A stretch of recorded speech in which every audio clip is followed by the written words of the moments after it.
La nation garantit l'égal accès de l'enfant et de l'adulte à la culture. Préambule de la Constitution de 1946. En France, un dessinateur de bande dessinée sur deux a un revenu inférieur au SMIC, et 1 sur 3 vit sous le seuil de pauvreté. La précarité touche très durement le domaine de la culture, et en particulier dans les arts plastiques et visuels, et dans le domaine de l'édition. Depuis plusieurs années, un mouvement de contestation du statut actuel des artistes-auteurs s'amplifie, remettant en cause le mal nommé droit d'auteur, qui n'est en fait qu'une rente sur l'œuvre finie et non la rémunération d'un travail. Ce système, qui n'ouvre parfois pas droit à des congés maladie ou des congés maternité, plonge les artistes dans la pauvreté.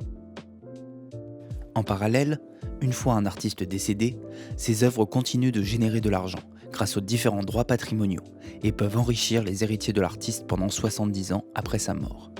Mais ces ayants droit ne sont pas toujours le veuf, la veuve ou les enfants de l'auteur. Au fil des mariages, remariages, décès et héritages, il arrive même que les ayants droit n'aient plus aucun lien avec la personne dont ils continuent de percevoir les droits posthumes. Comme ce fut le cas pour le compositeur Maurice Ravel, qui générait après sa mort plusieurs millions d'euros par an et qui était touché par la fille de la veuf, du veuf, de l'infirmière, du frère de Ravel. La République se doit de reconnaître à leur juste mesure et de protéger les artistes-auteurs en tant que porte-drapeau d'une culture vectrice d'émancipation des individus et d'élévation du collectif humain. Depuis le début des temps, les arts et la culture ont façonné les sociétés humaines. Le rôle démocratique et social des artistes est fondamental.